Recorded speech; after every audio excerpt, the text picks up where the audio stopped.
The cause is being masked in many ways, shapes, and forms. But what are they masking? The reduction of food globally.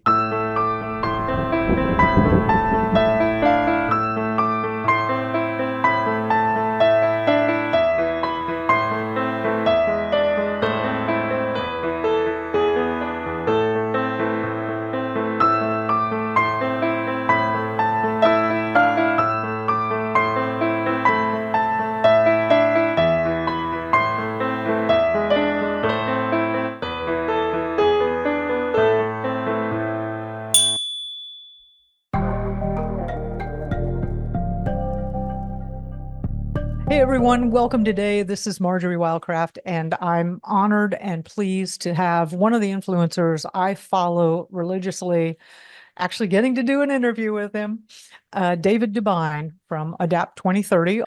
Thanks so much for joining me today. Once you see the trend, if you can put points on a map and you can definitively show in certain areas where this is happening, then you can start to actually, I wouldn't say front run them, but you could guarantee that there's going to be more of this, that, or the other kind of change, calamity on the weather front. It's an opportunity for some, more rainfall, so floods for others, but you can irrigate or you can move, and you got those two choices. So you can see how the world's getting geopolitically bent on where the new rainfall patterns are coming, where the hydroelectric is going to be generated, and then the throughways to deliver from the hydroelectric dams down to the new factory zones that are being slated special economic zones in Africa.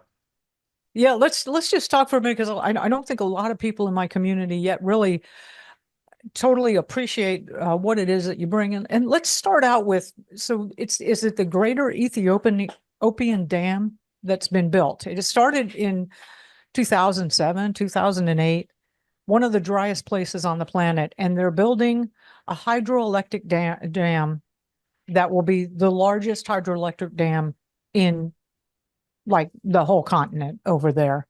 Oh yeah, by far. And in the driest place, like why would somebody build a dam? And this is not like, this is a multi-billion-dollar project. And now, as I've been watching your channel and show, there's telephone pole deep flooding going on the whole greening of the desert thing that's prophesied during these earth changes. How did they know? How did they know ahead of time? And then that dam is that lake reservoir is filling up, and all those areas that were completely desert are now starting to become full of water. Let me let you riff on that for a minute because you're the guy. Well, originally I was looking at the Maritime String of Pearls, which was China's grand plan, because China's losing a lot of production in northern China of wheat. Central areas are flooding year after year, and they see that's a trend also. So China's been actively looking for at least 15 years or longer for secondary areas on the planet where they could grow food and then transport it back to China. Basically having a grow zone outside China somewhere else. But you need a military to protect that. Well, that's the southern string of pearls, the maritime string of pearls. And it was all going to be grown in Africa. But the thing was, these white elephant projects, you look at the United Nations and World Bank funding, and literally a white elephant project where you're going to put the largest hydroelectric dam in Africa in the driest place in Africa. Now, most people would just brush that off and go, oh, they're just embezzling the money. How stupid is that? But they knew that the rains were going to return. And what's interesting is they knew when they would return within plus or minus 5 years. So if you're going to, really wire in a cycle that's going to start regreening the desert, that is not limited to a very small amount of countries there. Oh, it's just going to be the tip of Africa, just going to be the Horn of Africa. That's a continent global wide event of changes to the magnitude of deserts will green again, reservoirs will fill. And not only that, new Renaissance Dam, the Grand Ethiopian Renaissance Dam, but as they come down out of the foothills there's six more hydroelectric dams planned rolling down through the different elevations.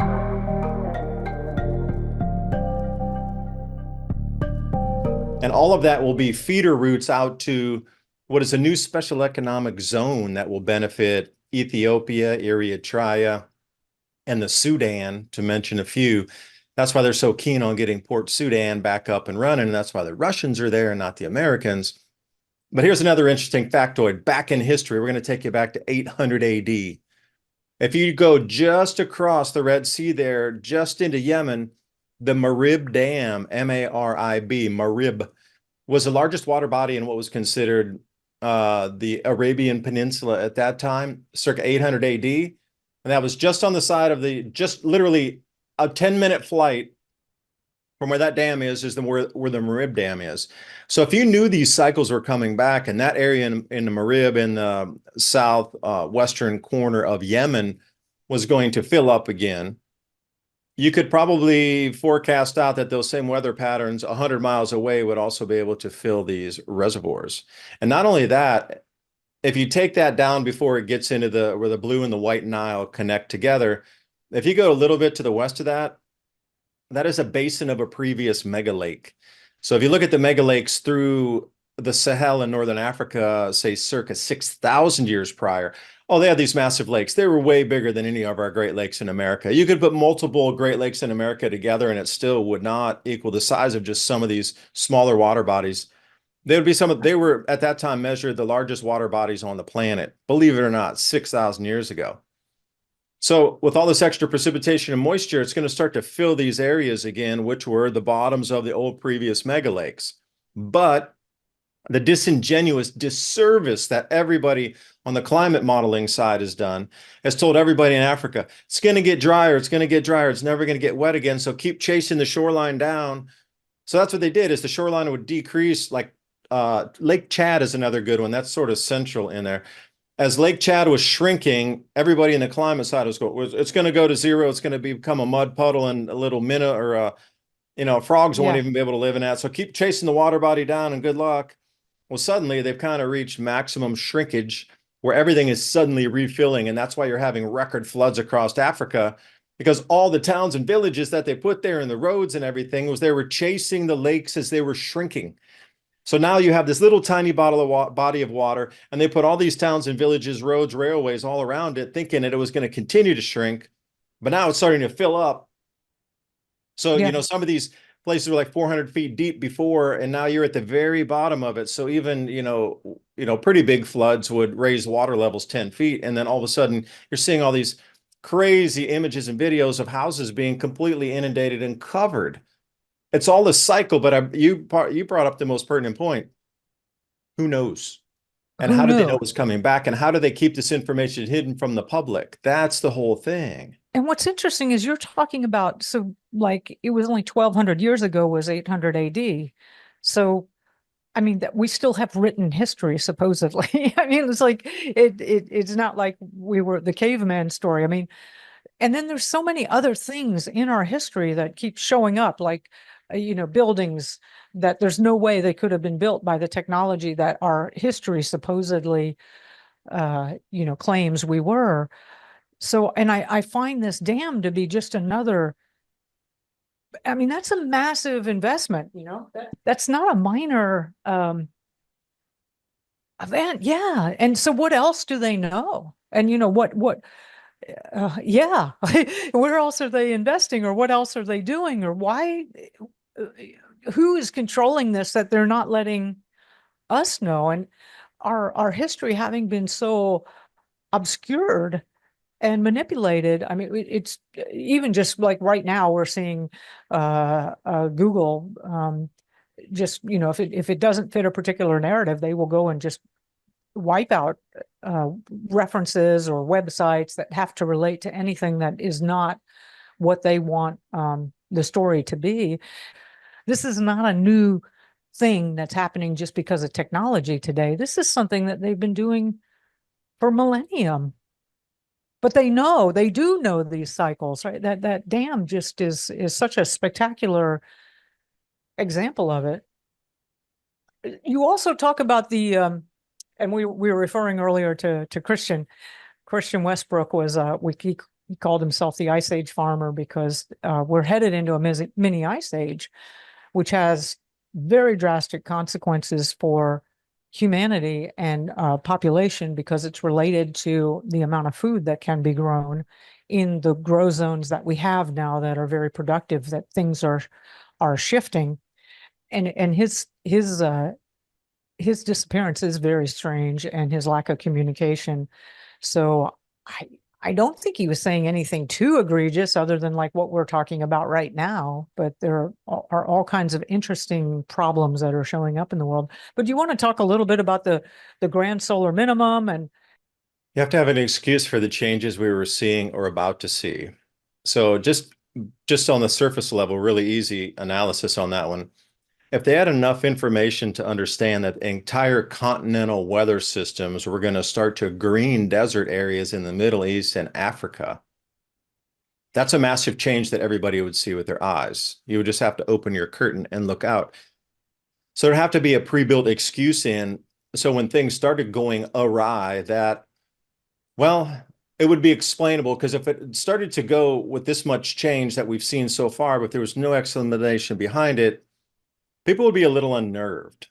So they pre-built the excuse of global warming right into that, knowing that I am absolutely unequivocally 1000% going to make a statement that I will stand by until my grave, that they are intertwined.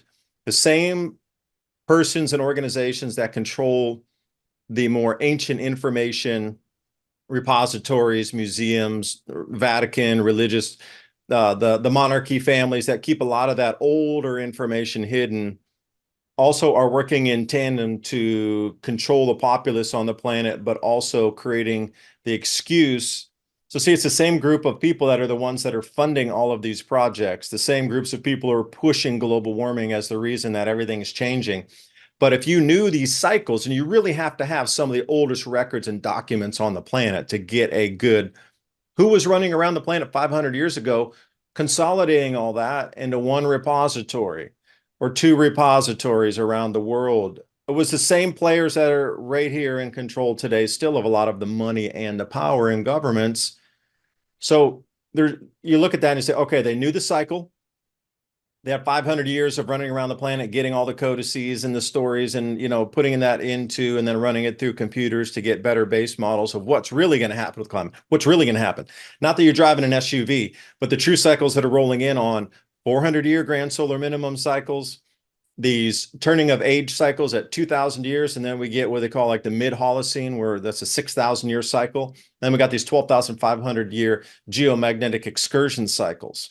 So through time, if you were able to pull enough ancient information over the last 500 years out of these areas that hadn't been, well, reconnected because of the last cataclysm, then you put together a very clean picture. So if you knew that the cycle was going to green areas and you knew this much disruptive climate changing was coming in, you would provide the excuse. So I'm saying the same ones that know the cycles are the same as what in providing excuses so they can control and you don't panic. But then if I can't grow food, in Canada anymore, or northern China, the wheat goes offline, and same with Canada, I'm going to need to find a new area on the planet to grow food.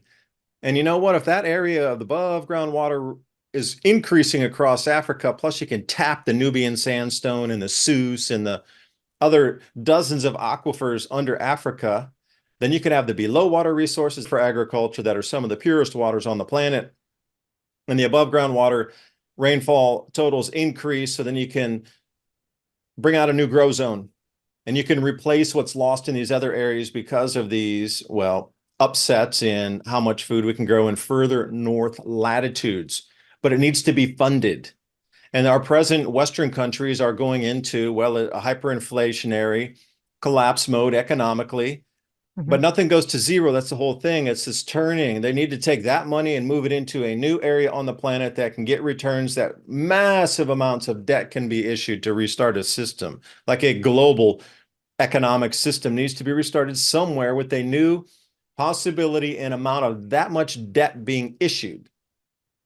Now, if you're going to bring up a new grow zone, what do you need, Marjory? You're going to need what? Irrigation canals. You're going to need the railways. You're going to need the roads. And you could probably make a list of 100 deep that I'm even forgetting about. You're going to need to get investment there. But, China and Russia are there already. So, this whole charade and theater of whatever, these geopolitics, Ukraine's a big one because it's a grow zone. But I ultimately believe almost all this saber rattling is to see who really can control Africa, the investments there, the food production coming out of there, the mineral resources coming out of there. And this next century will be this will be the African century, hands down. If you thought China went big these last 30, 40 years, child's play to the possibilities in Africa with the right investment. Wow. I know Let's it's a also little bit to digest. It takes me it's years to figure and put these pieces together, but no, it's that's the that's quick why I course. really, really appreciate your channel and your research, because you're looking at trends and things I'm just not hearing or seeing anywhere else. But let's also talk about an event that you've been doing a lot of research on. In fact, I have actually gone and traveled to Europe and to Asia to do further in-depth analysis on this. And that's coming up October 24th of this year. And that is the squaring of the gas giants' planets with Earth and Sun in this configuration that we haven't seen since 79 AD.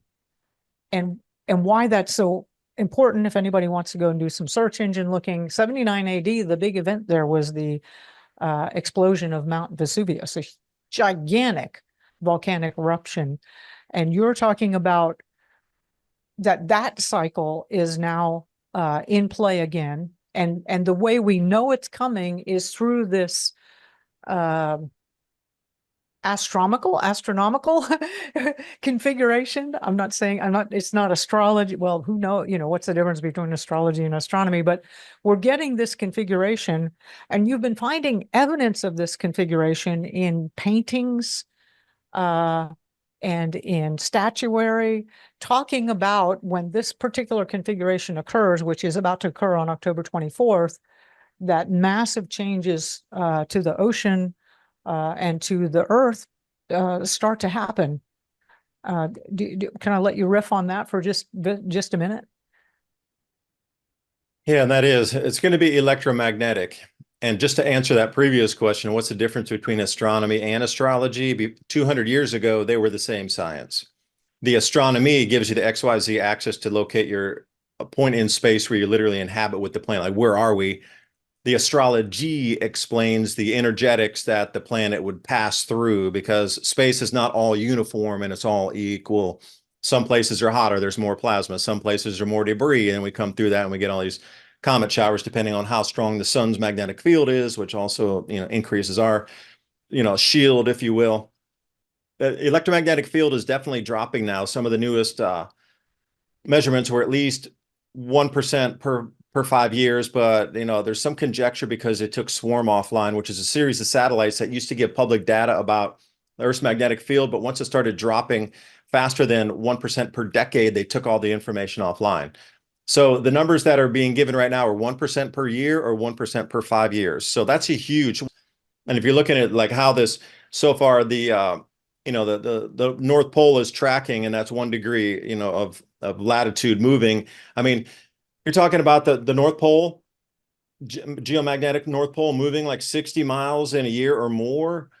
That's a huge amount. Do the just simple maths, 10 years, that's 600 miles in a further direction than it was. So you start to think about, like, why is everything all tweaked out? How do you feed your families when the shelves are empty, the stores are shut, and there's no food available? What is the fastest, easiest, and most productive foods to grow? What is the quickest way to get somebody who has no skills at all up and running and producing very quickly? If you understand that we're at a point in history where it is no longer optional to be growing your own food, if you're like really freaked out and concerned because you've never grown food before and you don't have any skills, you don't know how to do that, but you know how important it is, then I want to let you know, however you stumbled here, you're in the right place. My name is Marjory Wildcraft. I'm the founder of the Grow Network, and I have been the female leader in the survival and preparedness space for the last 20 years. How to grow lots of food, even if you have no experience, are older and out of shape. This is for people who want the fastest and easiest ways to produce healthy and delicious meat, eggs, and vegetables. Because you know that growing your own food is like printing your own money. During this webinar, you will get status of global food shortages, how long the crisis will last, how much space you need to grow food, easiest, highest calorie foods you can produce, a complete plan for producing all the food you need, how to get started today, regardless of season. Marjory will show you the fastest, easiest, and simplest ways to produce calories and nutrition, especially in a crisis and/or grid-down situation. The assumption is that you have no experience and you need to start producing food immediately. The most popular part of the webinar is the Q&A session at the end, so please come prepared with your questions. But when it comes down to the actual magnetic field of the planet decreasing, well, if that decreases, that's definitely going to affect the crust of our planet. So if you see more volcanoes going off, and the volcanoes are just about blocking of the sun and reducing the ability further to grow food on the planet. That's the whole thing. Everything that anybody out there doing research should be focusing on is the effect of being able to grow less food. Like the cause is being masked in many ways, shapes, and forms. But what are they masking? The reduction of food globally. So if you look at many charts like on the cereal yields or the grain yields on how population has increased with not only the green revolution of fertilizer, which you can espouse to way better than I can, but just a general trend, more food, population goes up, less food, population goes down. Been like that through history. But what if you knew with these same cycles that we were coming into a time where we could only grow half as much food on the planet as we do right now? See, this is where we start to get into, all right, these electromagnetic effects visible on every other planet in our solar system as well. Every other planet is experiencing strange anomalies, from reversing atmospheres to lightning coming off to polar auroras where they were never seen before, brightening of cloud cells, expansion of cloud bands. There's a huge amount of anomalies that are being seen across the whole entire solar system, not just Earth. So when you're looking at electromagnetic effects, what is truly going to happen as we come in? Because this square, the Hyundai cross, is another one that's been sort of well referenced in the past. If you look at the Kabbalah, the 4 planets plug in, and then it brings you down to the Earth, and then the sun. That's the beginning of the cycle. Like, where's the completion? Is where I've been looking at. Like, how far out do we know? Where the completion of that, where it plugs into the bottom piece, and you get the full Kabbalah in front of you. I've been trying to dive into that for a minute. I've gone out past 2035 and I still can't find the bottom piece that plugs in. So if anybody knows what that is, I'm all ears to take those 2 pieces and then we'll get the starting of the cycle, which is beginning now. And what the plug-in piece should be the completion of the cycle. So obviously there is information about that. I mean, if it's like one of the most core tenets of certain belief systems, then obviously they're trying to preserve it so you never forget it. And you go down through history and you see all these same iconography, or another way to say same symbolism, across many religions and times. So we're back at it again. And this is the whole thing, is how is it going to affect humanity and the perception of the world? Because your brain right here, left, right, lobes, those are electrically connected. So if there's a disruption magnetically on our planet, or it changes field state, the way you actually see the world in front of you is going to change as well. But at the same time, you got to stay busy and grow your food and can it, because, other economic systems, just-in-time delivery, farm financing is going to dry up too. So your brain's going to be operating in a different state, and then the economy is going to be operating in a different fashion. And you're going to be on your own for a lot of these things to try to provide for your families for food. So and then you can see why the world's getting a little skittish right now, a little more on purpose. But that field alignment you're talking about is coming at the end of October. So remember a thing about magnetism, electromagnetism. It's very much like your light switch. There's a potentiality of current to go there. It doesn't, I mean, it's there, but it turns on in an instant right when you flip that switch. It doesn't slowly kind of turn on as you're walking toward the light switch, and it knows you're coming, and it's slowly building. And then finally, it's the same thing when you get into these electromagnetic field changes. A lot of them are sort of, well, instantaneous across the solar system. We're talking a couple of weeks or something like that.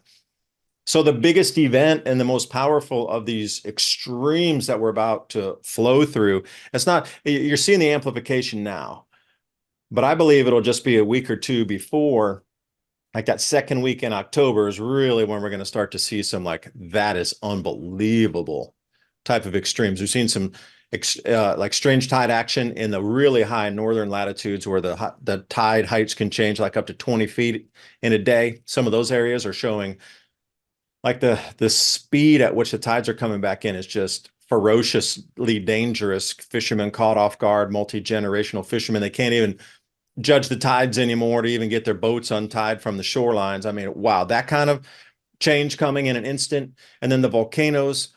And then you're talking about ash cover that's going to blanket crops or reduce sunlight and the ability for us to get the yields that were used to. So even coming up into the event, if it pops off a bunch more volcanoes and send us into like a 535 AD where you got multiple VEI 6s, 7s going off across the planet, you're looking at going to be like a haze around. So food, again, it comes back to the food. Like, you're going to bring it indoor and grow it, or how's government going to provide for, how are they going to give excuses for it? Yeah, I'm at a blank yeah. for some things. Like, what's the excuse they're going to use? That's my whole thing. Well, if I could go back a little bit to, Yeah, go. some of the physical evidence for this, you spent some time in Europe, and I believe it was Italy. And In as Croatia. as we've discussed that, our history has been obscured, manipulated, contrived, changed. We're like humanity is like a species with complete amnesia, and we don't really know. But throughout history, there have been people who have tried to warn us. And I was so impressed with that series of paintings that you found. And they all had a very similar thing. And I believe, and as you had brought forward, is that people had tried to communicate this event to other humans while doing it under, it's hard to believe, right? For millennium, I don't know how long. That's an interesting thing that I think that we will eventually figure out. But those paintings are fascinating. There's so many of them. I'll try to weave in some images here on post editing of this, where there's really bizarre, strange high waves, and then a ship clearly in distress, either broken or upside down or something. And then there's always these four figures up in the sky. And as you had talked about, astronomy and astrology were all one science, and there was much more of a connection with the power of Jupiter and what Jupiter represented. And there's a male figure that represents Jupiter, and people were way more in tune with that. So they'll have these four figures up in the paintings representing those four gas giants in this configuration. For me, I just think that's stunning, because this is clearly some kind of communication, just like some of the pyramids or some of the things that have been built, and there's only a crack of light that comes through when Sirius is in this particular time period every 26,000 years or something. I mean, there's clearly a communication in stone in that. And then these paintings are some kind, if it were just one or two paintings, David, but you were uncovering dozens and dozens and dozens of them, as well as statues that also had this same pattern in it. Yeah, so let me it had already been validated once. That super yacht sinking, Billionaire, and a few other people sank.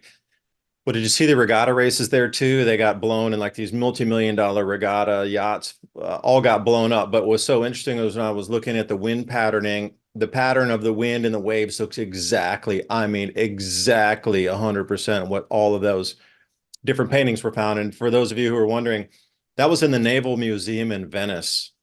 The old dusty museum, it was way at the bottom of the list. Like this thing, and the reason I really wanted to go there is because on the description, somebody wrote, "This thing hasn't been cleaned since like the 1980s, just covered in dust." And I don't know, maybe you go spend your time drinking coffee out somewhere watching the Basilica or whatever. And I was like, no way. You mean they haven't really changed anything since the 1980s in there? They haven't touched it. They might have. So yeah, right. Yeah, there were starport paintings everywhere, and all because it was a military museum. All the star forts they had 40 or so different star forts that were like paper mache that they'd done of each individual area, and then the time of control of those, the building construction dates, which didn't make sense to me either. But that whole huge wall of just like these massive waves coming in, destroying ships.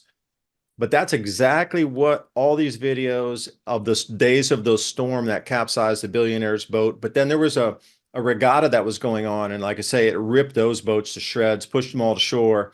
But it was that same really very intense, steep, like 1 second between trough duration on that, and which is stacked up, and the same kind of wind with the white caps on it with the same very short duration, and I saw that came right off the painting right there. So that actually is one of my next videos if anybody wants to watch. I'm trying to put it together for this weekend for y'all to chill out on the sofa and watch something connecting history with an event that mimics and shows that at least there's some validation that these are cyclical and they're coming back, and to look for this as a marker in time or an event marker that, yes, we're going cleanly down this trail. We're in this point. Well, I think this is a good place to wrap up, but thank you, David. And yes, I'm excited to watch that. And if you've been watching this and you're intrigued, I know some of the things he said might be, kind of going by a little bit fast, but he's got a lot of rock solid research. Clearly, I think you've gotten a taste for what David offers, and how to adapt 2030. What's the favorite channel that you like people to go to? For sure be Rumble, and please go there and subscribe. We're trying to grow our base on there too as a backup channel. You just saw with the arrest of the Telegram CEO. So our Telegram, or my Telegram channel, it's got around 4,500 people that routinely come in and check on the information there. I put up stuff pretty routinely, and also just started we rebranded our podcast with Ransom Godwin myself. We do a live show on Thursday nights. The new podcast is called civilizationcycle.com. Go to civilizationcycle.com. Put in your email if you want to get the show notes and things that we talk about on our live show. We delve deeper into some of these topics. Thanks for letting me ramble. Sometimes I get on the tangents, but I appreciate it, Marjory. No, I appreciate you coming on. All right, y'all, adapt 2030.